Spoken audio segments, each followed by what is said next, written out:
911. What's the address? 911. My wife. What's the matter? Tell me where you're at. She shot herself. Okay, take a deep breath for me. Take a deep breath.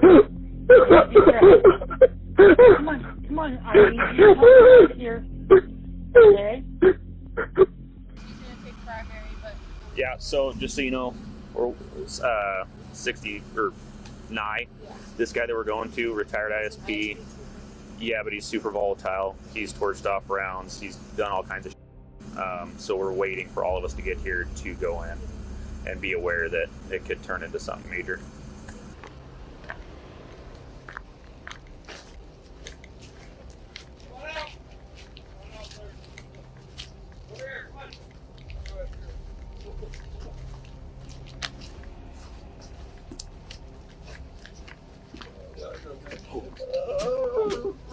Wait with him.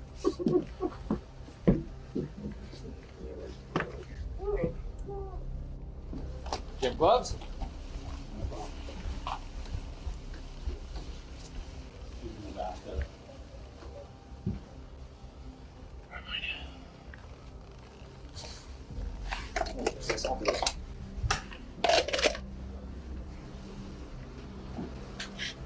Send in medical. Got that? Yep. Central 20. Do you have anything? No heartbeat. Lividity? Not seeing anything. The recordings you just listened to and viewed provide proof of what transpired following Kendi Howard's passing on February 2nd, 2021.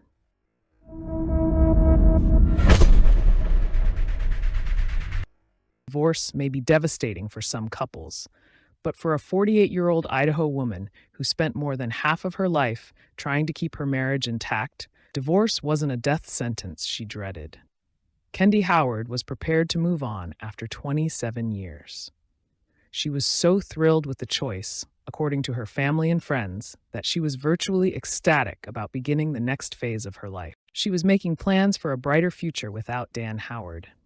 Kendi was a vivacious, gregarious individual who cherished the great outdoors. She has a daughter and 2 other children from a prior relationship, and she and Dan Howard shared a kid. They resided in AOL, Idaho.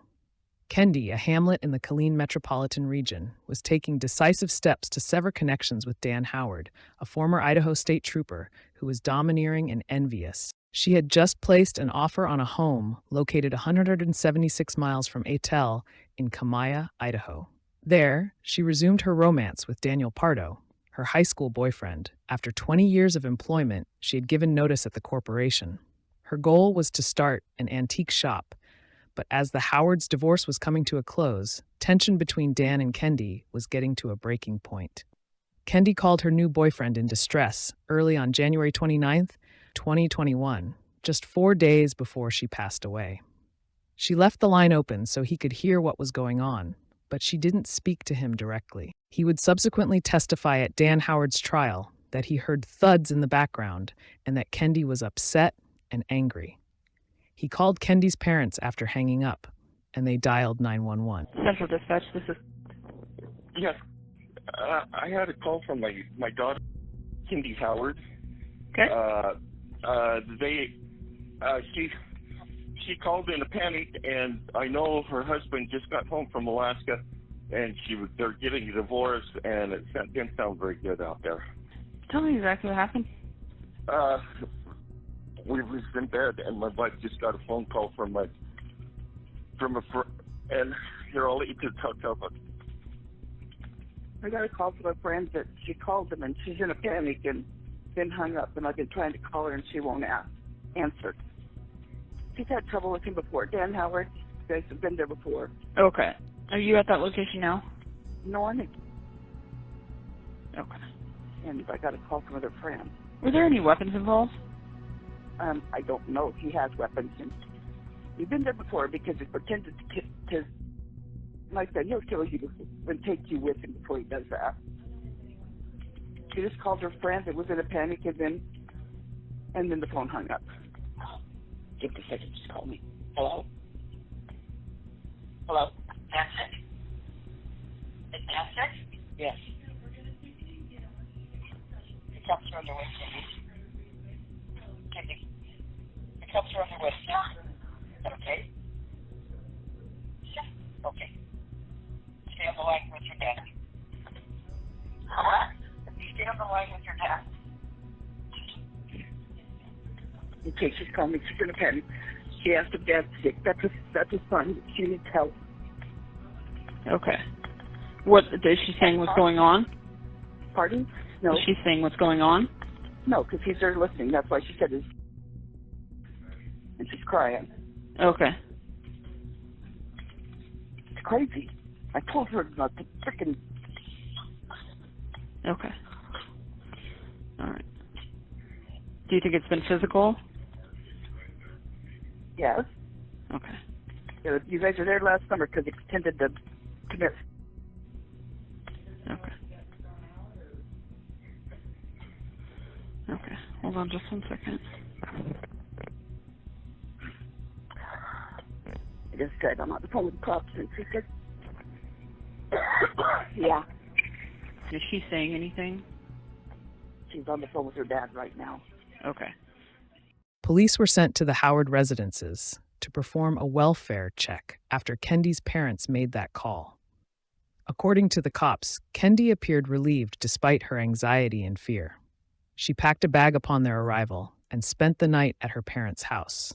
Later that morning, when Kendi called her new lover to inform him of the situation, she was crying and upset, saying that when she woke up in bed, Dan was standing over her. He was wearing gloves and a black outfit. She spotted a gun magazine on the floor. She believed he was going to kill her. Her new boyfriend and her parents begged her not to return to the house the next day, but Kendi insisted that she had to go back. She wanted to make sure her animal were okay, and she had an eye appointment to keep. Police would be called to the home again on February 2nd, this time because of a 911 call placed by Dan Howard. Body-worn cameras by the responding officers captured his demeanor at the scene. He claimed Kendi had shot herself with a handgun while taking a bath on the second floor. So medical's going to disturb your scene. Oh, please, no. Hi, guys. Yeah. Huh? Yeah. I honestly haven't seen it. I know that she's. No.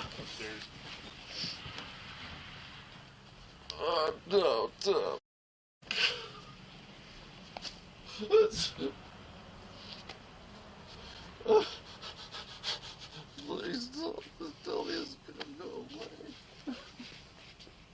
Hi, sir. Good, how are you? Oh, please.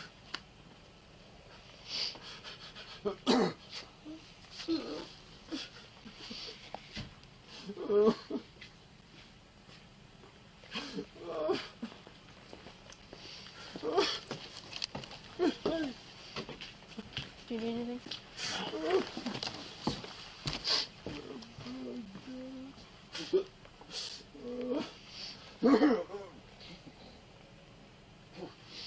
Investigators reported that while they were in Dan's house, he made loud wailing noises. No visible signs of sobbing, such as mucus or tears, were present. According to one officer, it looked particularly strange for a seasoned former Marine and law enforcement officer to exhibit such a prolonged and intense display of emotion. Following their checkup on Kendi, and concluded that no evidence of life was present. Officers talked briefly about how to inform Dan about his wife's passing. Zach? Yep. Do we give him... This is a different case. So given the circumstances of him and emotions and things like that, do we want to tell him? I don't think medical... Did medical tell him that she's dead? I don't think so. Do we want to tell him or do we want to wait? You better tell him. Okay, I got it. Actually, you know what? You haven't done one. Go tell him. Okay. Before I take pictures? Yeah. Okay. What's his name? Thank you. Stan?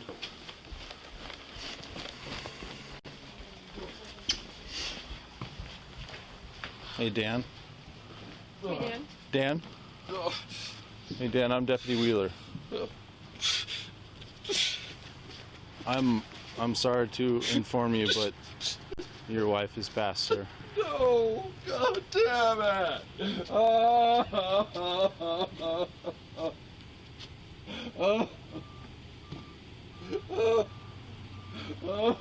Hey, Dan? Hey, Dan? Is there anyone that we can call for you? Anyone that It's can... good Tuesday, oh my God. Is there anyone we can call to give you some support or anything like that? Any family that...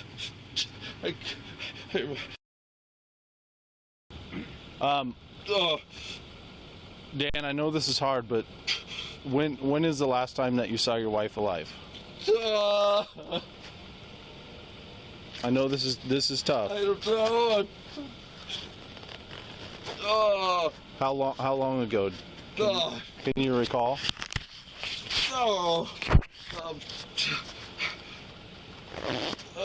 What time is it? Did you call 911 when you heard the gunshot? No. Okay.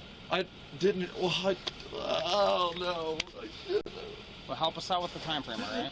I didn't think it was a gunshot. I was Okay. downstairs, TV going. It sounded like something hit the floor or something. I don't know. When was the last time you saw your wife before she went to go take a bath? Hour and a half. Hour and a half. Two Hour and a half? Okay. Okay. Hour and a half or something. I don't know. Okay. I really don't know. I'm out of it. It's about 11:15. Maybe 9:30. 9:30 or so? I think. Okay. I don't know. It might be wrong.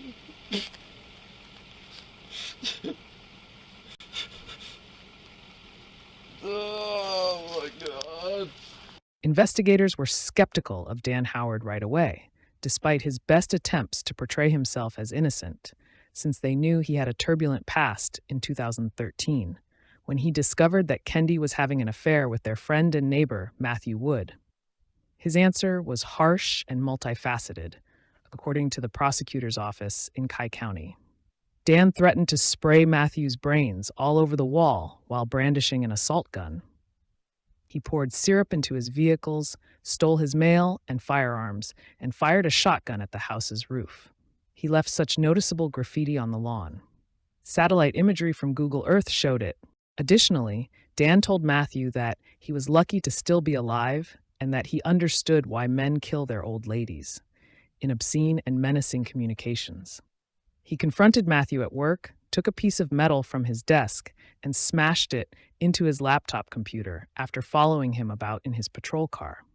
The neighbor eventually left his house in Athol and relocated to Washington State in order to avoid Dan, since he became so afraid of him.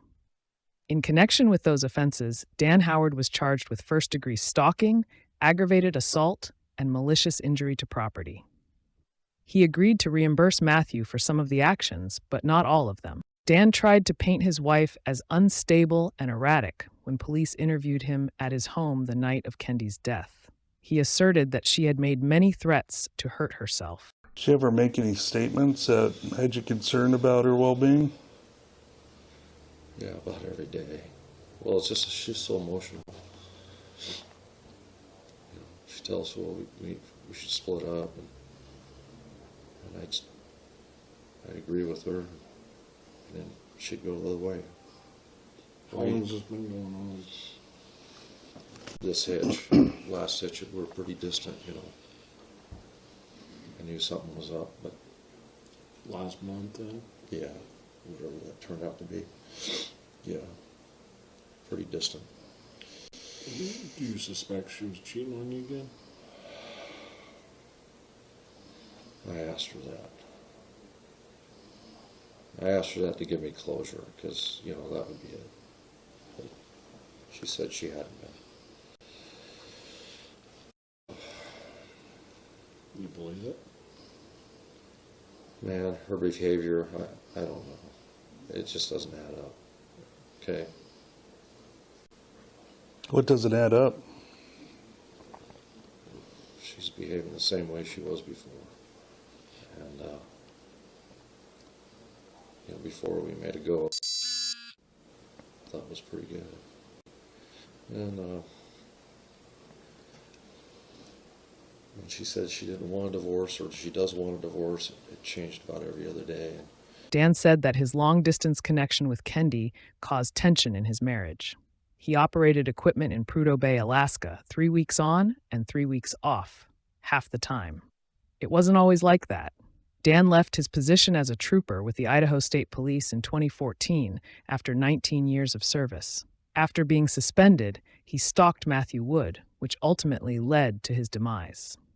When, as part of the case, law enforcement executed a warrant on his property, they discovered that he had taken hundreds of rounds of ammo from the Idaho State Patrol. They also discovered that he possessed a white-tailed deer that he had illegally poached and a fake title for his Harley-Davidson motorcycle. He faced charges for these actions in both Kai and Boner counties. In early 2015, Dan Howard received a sentence for failing to tag a deer he shot, malicious injury to property, petty theft, and title fraud. He was mandated to perform 600 hours of community service and 120 days in jail. Even though the Howards' marriage had miraculously survived all of the prior upheaval, he was also placed on probation and handed a 3-year suspended prison sentence. Kendi seems to have decided that she was done with him this time. Dan stated on the night of Kendi's death that she was driven to her breaking point by a disagreement that had arisen between them over the divorce. He claimed that when he asked that the Kamaya residents be included in the liquidation and division of their assets, she became quite agitated and emotional, despite the fact that she had submitted the offer on the house by herself. According to Dan, Kendi had the gun because a few days before, she had asked him to retrieve it from their safe in order for it to be included in the asset category for her. She went and put earnest money on a house while I was up on the slope down there. Texted me once that she was going to go see an attorney. She saw the attorney a day before I got in, and then she had those papers. And I tried to talk her out of it. Let's talk first. Well, she didn't. And so since I've been here, we've been just going back and forth. You want to make it work? Okay, I'll encourage you to make it work. If you don't want to make it work, I'm encouraging you to still make it work. I couldn't see throwing 27 years away. But then, you know, I'm the one that filled out the papers, and I'll give her what she wants, if that's what she wants. And then she will do everything 50-50, okay. That includes the flipping house down there. That would show it. Wait. So you're, I mean, obviously you're wanting to make things work here, and she's I'm trying to encourage her. She's telling you, you're not hearing me, I want the house and to change. Okay. I feel out of love, that breaks my heart, I'm hurting you. Yeah, and then she'll come back and go, well, I'm not sure if I want the divorce. I'll let that cat. It was reported that Kendi and Dan had approximately $2 million in joint assets. People close to Kendi told police that he was extremely fixated on money and would harass her about splitting debit card transactions as small as $10, even though he denied that splitting it in half disturbed him. Investigators believed that their sizable nest egg was a compelling reason for Kennedy's murder. It wasn't just them that thought Dan was suspicious. Dan answered his stepdaughter's phone as the cops were processing the situation at his residence. The cops could hear her shouting at him from the other side of the room. They took advantage of this disagreement to ask Dan if he was telling the truth. I think you killed your wife.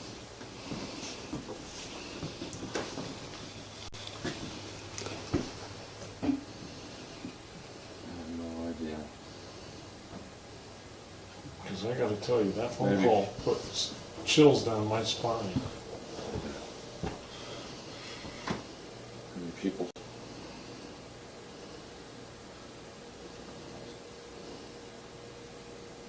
You did it, didn't you, Dan? No, I didn't.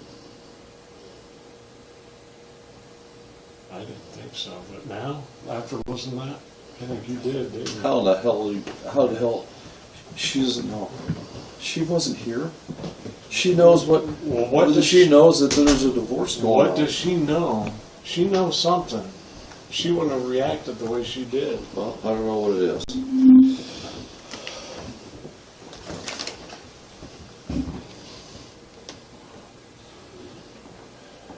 Mother, she obviously had concerns if that was her knee jerk. Okay. Well. You understand where we're coming from? Because I had talked to my daughter about that.